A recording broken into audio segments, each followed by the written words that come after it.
Have you ever felt like no matter how clean you eat or how often you work out, your body just won't budge, especially around your belly? After having my second baby, I was 40 pounds up.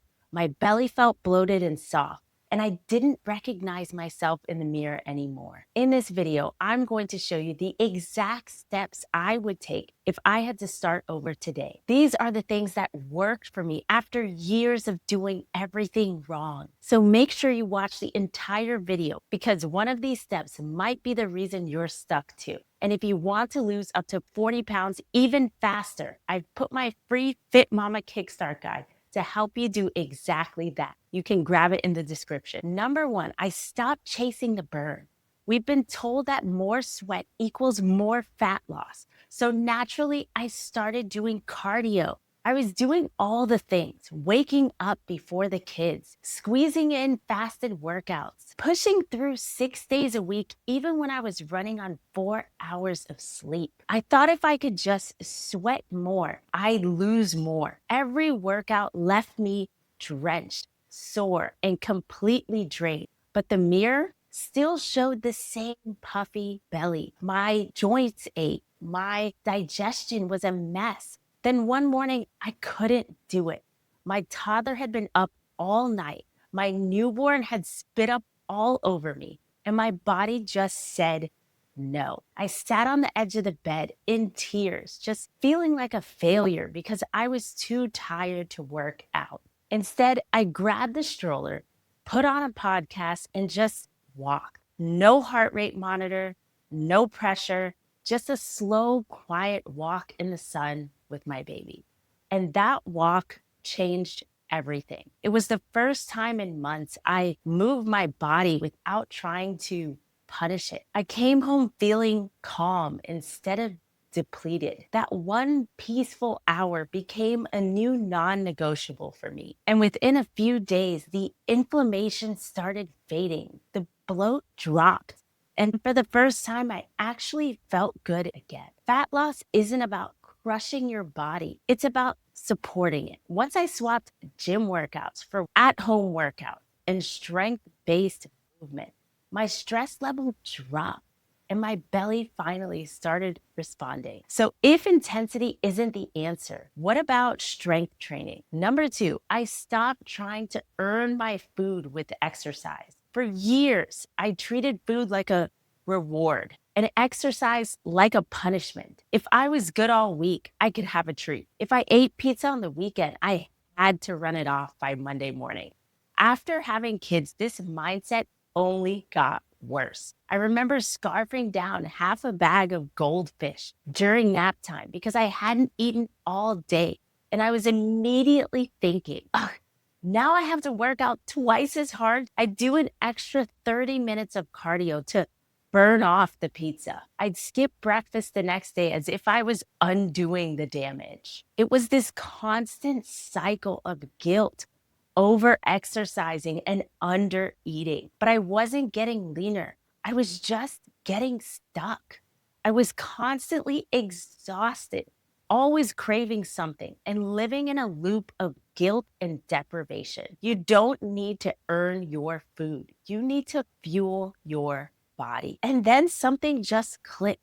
Instead of punishing myself with workouts, I used them as a way to feel better. And instead of restricting after eating bad, I focused on my next balanced meal and just moved on. Once I stopped tying my worth and my workouts to what I ate, my mindset and my body both changed. I started eating to feel energized, not to fix a mistake. And guess what? The belly fat started coming off without the guilt. But what about the food itself? What if you're eating clean and still not seeing results? Number three, I stopped obsessing over macros. I was glued to my fitness pal, weighing food, tracking every bite. There was a time I could tell you exactly how many grams of protein were in an egg, a scoop of peanut butter, a scoop of yogurt. Every meal I had was weighed. Every snack was calculated, and I hated it. I'd be mid-dinner with my family and suddenly realize I forgot to log the sweet potato. I'd get anxious if I didn't hit my numbers by the end of the day. And the worst part, even with all of that effort, I was still bloated, still tired, and not losing any weight. It felt like I was micromanaging my body, but getting nowhere. So one day I just stopped. I deleted the app, shoved the food scale in the back of the drawer, and told myself, just eat like a normal person. I focused on simple, balanced meals I could prep while the kids napped. Protein, veggies, at least one carb, and some healthy fat. And my hunger started to level out. My cravings calmed down, and food became simple again. I realized I didn't need numbers, I needed nourishment. You don't need an app to tell you when to eat. Your body will. Once I ate smarter and prioritized protein and fiber at every meal, the scale finally moved. So, what about healthy foods and food rules? Do those help or hurt? Number four, I stopped labeling foods as good or bad. I cut carbs, then dairy, then gluten, then fruit. Sound familiar? There was a point where I was afraid of bananas because someone on Instagram said they were too high in sugar. I had a long list of bad food. I wouldn't touch bread, pasta, cereal, or even fruit. I'd bring my own clean snacks to birthday parties. I'd skip the pizza on family night. And deep down, I was exhausted, not from the food, but from the fear. And the worst part, I still wasn't getting any leaner. My digestion was a mess. My bloat never went away. Eventually, I was broke. I was sick of missing out. I started eating the foods I'd been avoiding, not all at once, but one by one. Toast for breakfast, fruit for lunch, pizza with my family. And instead of gaining weight, I lost it. My body felt calmer. My gut felt happier. My relationship with food began to heal. The cravings faded because nothing was off limits anymore. It wasn't food that was the problem. It was the guilt I was attaching to it. When I gave myself permission to eat all foods, I naturally stopped overeating.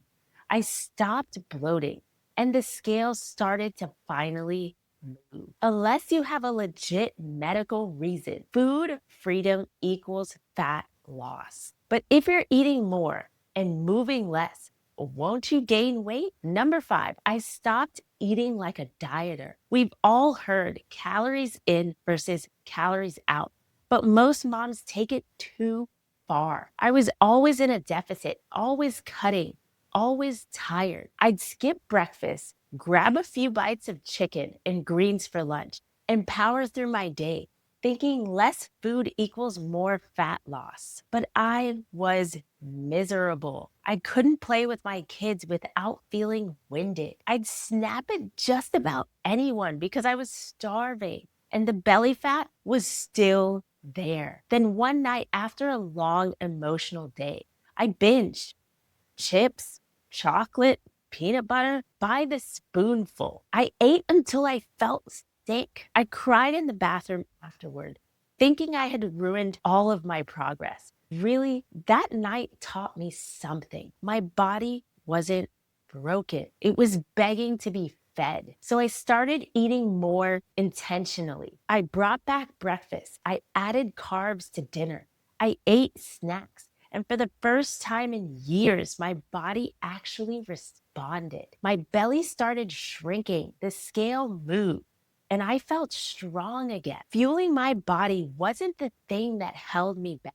It was actually the thing that set me free. Your body needs fuel to burn fat, especially as a mom juggling stress, hormones, and sleep loss. More food, not less, was the key to unlocking fat loss for me. If I had to lose 40 pounds of belly fat again today, these are exactly the 5 things I'd start with. No crash diets, no killing yourself in the gym, just real science-backed changes that work with your body, not against it. If you want to lose up to 40 pounds in 12 weeks or even faster, the free Fit Mama Kickstart Guide I mentioned earlier will help you do exactly that. You just need the right steps and the right support.